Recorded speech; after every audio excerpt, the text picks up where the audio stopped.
Riddle me this, what happens when 523 horsepower just isn't enough? Do you A, buy one of these, B, buy one of these, or C, take the original car and add 94 horsepower? Today, we explore option C.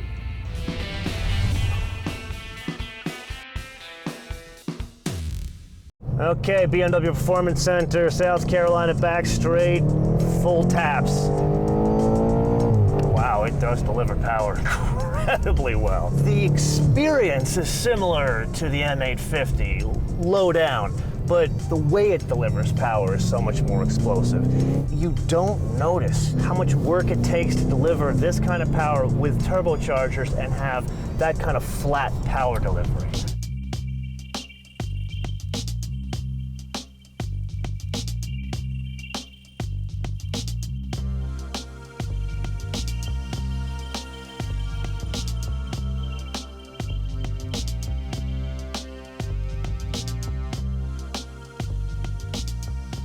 I would argue this whole M8 competition concept is all about driving dynamics, not so much more power delivery.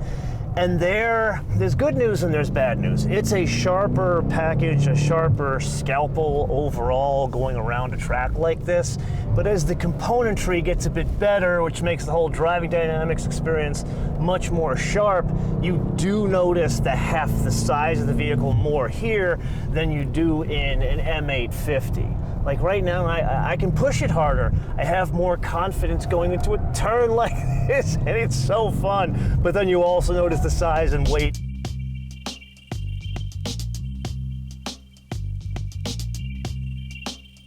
The M850 was already blessed with unusually good steering for a car this size. Like, you look at something from an Aston Martin or a Mercedes Coupe, it doesn't have this kind of dialed-in experience.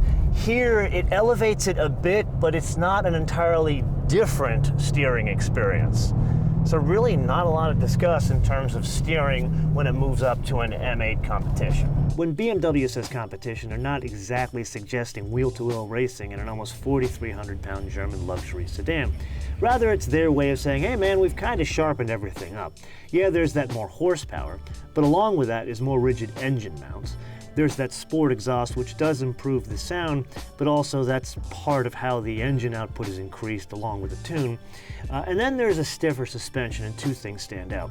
Front negative camber, and then the rubber bushings in the back have been replaced by toe-link ball joints. You look at it and you say, well, that's not something you want to take on the track, or you'd say, that's the wrong tool for a track. But it's pretty well balanced between the front and the back. I don't feel particularly nose heavy. I will say there is quite a bit of squat because there's so much forward thrust. Now that's all fine and good, but what does it translate to on a track like this? You need to be more of a thinking man with this large of a vehicle and this powerful of a vehicle. This is a small technical track. I would say this thing would be perfect on like the Bahrain F1 circuit. But here it doesn't mean you can't use it. It's just you got to understand where you're going to put that weight. But God, once you understand how to transfer the weight in the rear end and go around a more technical track like this, it's quite a rewarding experience. Probably one that's a bit of a handful.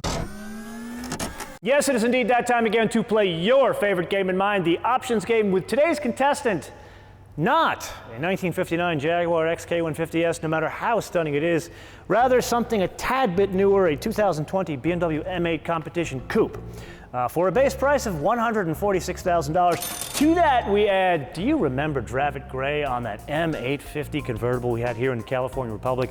There it just worked. The right color wheels, the right color interior, even the trim was right, and it just made the car otherworldly. Same color on an M8, not so much. There's too much dark trim, the interior didn't work, and frankly the roof wasn't as good with this paint. May I suggest like a bright red or white, something like that, but I will say it's the same price as the convertible, $1,950. So it's kind of a bargain getting more paint because it has a roof. Anyway, we move on to a driver's assistance package. This is the lane keep assist, the active cruise control, that kind of stuff. However, they have kind of like a pseudo-Russian dash cam. It's a driver recorder, more for track, $1,100. Then there's another driver's package, a driver's assistance pro package, but there's only one thing in it. Remember in the X7 episode, the extended traffic jam assist? That's this entire package, $1,700. Then there's another package, the M Competition package, but there's no price here, but really that's reflected in the base price. I'm thinking it's about $2,000. And then we move on to the must-have option, and that is the Bowers and Wilkins. Now, why that is not standard on a $146,000 car, I don't know, but one must have it, $3,400. Then I thought we were done with option packages. Apparently I'm confused, but there is an M drivers package. Isn't this already an M8? Why is there an M drivers package that's optional? Anyway, I'm confused, $2,500. Then there is the destination charge of $995, but we're not ready to get to the total price yet because there's one thing we haven't seen in a long time. Remember the Inside the MotoMan Studio episode with Bob Lutz, where we talked about tariffs, taxes, and monetary policy in China, all kind of stuff. This kind of falls under that heading, a gas guzzler tax. Haven't seen one of those in over a year. $1,000 for a total suggested retail price of $158,645. Put another way, about 50 grand cheaper than what this Jag is worth. A note about the brakes, specifically on this more technical BMW circuit as opposed to the one out in California. There are spots like this, 2-3 turns right in a row, got to set up for it properly, and you have to dig deeper and use the brakes and get ready for this off-camber turn, all sorts of things going on all at once. And you would expect there'd be a lot of fade coming from a vehicle of this weight and size. And like the M850, really haven't felt that, even though I'm pushing the car significantly harder here than I did out in California. So I talked with Matt, who's the chief instructor at the BMW Performance Center down there in Greer, South Carolina, and he shed some light on what this M drivers package is. It's only two things, but two rather important things. So as you can imagine, this is a German car, so it has an electronically limited top speed of 155 miles an hour. With an M drivers package, that goes up to 189 miles an hour. Now, you would think, well, this is a very large car that goes very fast. That would qualify as a weapon.